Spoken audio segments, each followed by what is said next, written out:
President Putin and his press secretary Dmitry Peskov have already commented on the topic that is now being blown up in the media about Russia allegedly supplying intelligence data to Iran. And they stated that we indeed have very close relations with Iran, including an agreement on military technical cooperation. We have supplied specific military products to Iran, but Russia's third reported help to Iran in the war against Israel, and the USA raises fresh questions about how far Moscow is willing to go to back Tehran's regional ambitions and weaken Western influence. The Russian army's drone tactics appear to be inspiring Iranian proxies against Israel, showing how battlefield methods from one war are being quickly copied and adapted in another. After North Korean missiles, Hezbollah has now unleashed Russian-style hell on the IDF, combining imported tactics and upgraded weapons to intensify pressure on Israeli forces. Hezbollah operatives have been increasingly using first-person view, or FPV, drones in warfare, adding a fast, precise, and harder-to-stop tool to their expanding battlefield arsenal. The targets have been Israeli troops carrying out a ground offensive in southern Lebanon, where these drones are being used to hit forces moving through a highly contested and dangerous front line. Recent clips published by Hezbollah show small FPV drones carrying an explosive charge, highlighting how compact systems can now be turned into lethal strike weapons with surprising effectiveness. The clips also show the drones striking Israeli tanks and other vehicles in southern Lebanon, underscoring the growing threat these weapons pose to armored units and mobile ground operations.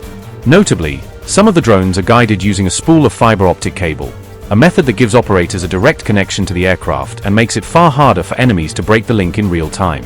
This modification protects the signal from being electronically jammed, allowing the drones to keep flying and striking even in environments where conventional radio-controlled systems might be knocked out. The IDF reported several injuries among troops as a result of Hezbollah drone attacks, underscoring how these small but precise weapons are already inflicting real battlefield damage on Israeli forces. At least 10 Israeli soldiers have been killed in fighting against Hezbollah since March 2nd, a grim sign that the conflict on the northern front has become steadily more lethal and harder to contain. Crucially, FPV drones are known as a hallmark of the war between Russia and Ukraine, where their speed, precision, and low cost have transformed them into one of the most feared tools of modern combat. Earlier, the US and Europe claimed Russia was also helping Iran with military intelligence, adding to suspicions that Moscow may be quietly backing Tehran's war effort. We have supplied specific military products to Iran, but we cannot agree with accusations that we are helping Iran by transferring intelligence data. You said, it's intelligence data on the locations of American bases.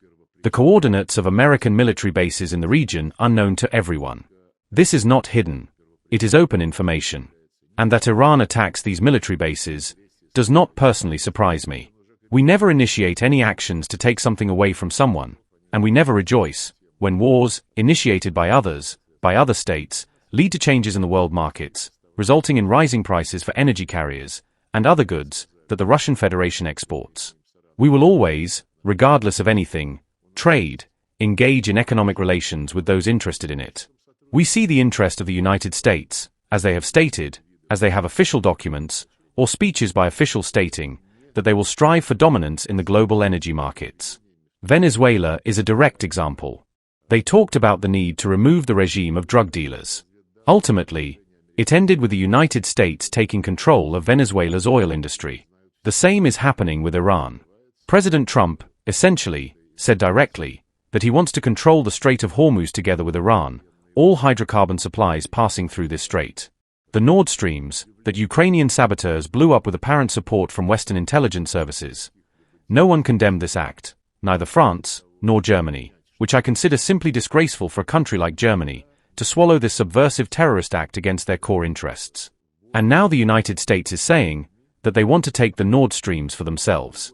And if you look, sanctions were imposed against Russian companies Lukoil and Rosneft. Their entire overseas business is the target of hostile takeover attempts. So we are not using our actions on the international stage to try to extract illegal gains. We will always maintain relationships with partners who adhere to the same principle, unlike the European Union, which decided that it needs to terminate all contracts and other agreements with the Russian Federation out of sheer desire, as desired by both Paris and Berlin, and, of course, your friends in the Baltic states, and in Poland, which I cannot fail to mention. We cannot understand or support the position of those countries, forced to comply with these absolutely unlawful restrictions. Russia's Chechen military units have reportedly announced their readiness to deploy to Iran, a development that would further expand the conflict's international dimension and deepen Western concerns. In October 2025, Russia used a first-person view drone to hit eastern Ukraine for the first time since the war began, marking a significant shift in battlefield tactics and showing how quickly drone warfare continues to evolve. Unlike radio-controlled drones, FPV drones operate via long spools of fiber optic wire, which gives operators a direct link to the aircraft and makes the system harder to disrupt in contested airspace. FPV drones are immune to jamming and to terrain features that can block line-of-sight radio signals, making them especially dangerous in modern wars where electronic warfare is often used to knock drones off course. The drones pose a huge threat because of their resilience, and their range of operation is only increasing, which means they can reach deeper into enemy positions and stay effective even in heavily defended environments. The increasing range of FPV drones extends the depth of front lines, putting civilians at risk as areas once considered relatively safe now fall within striking distance of these small but highly adaptable weapons. Hezbollah also carried out several attacks with FPV drones during the war in 2024, showing that this technology is no longer limited to state militaries and is now being embraced by armed groups across different conflict zones.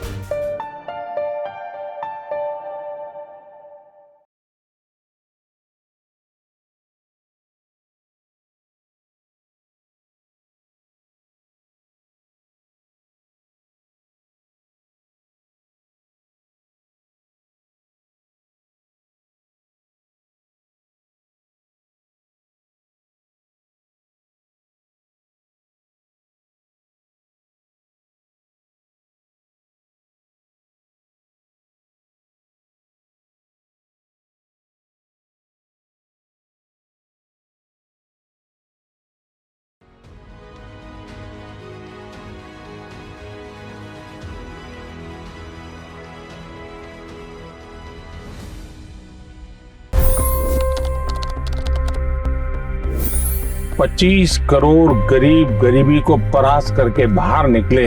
For the good of our nation, let's work together and let's truly make America great again. The fastest news breaks. Requested PM saying that look, you will have to speak to Putin and to Zelensky. The biggest news makers. The relationship with India is probably the most important bilateral relationship the U.S. will have for the rest of this century. The capital delivered quite an election result today. Expert analysis.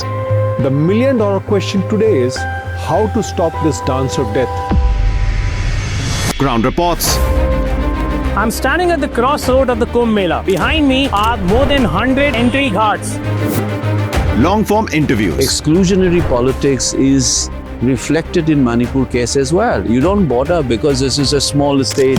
Deep dive into burning issues. It's often said DRC could be the richest country in the whole world. It's because of what sits underneath. Why exactly did the US topple the Sheikh Hasina government?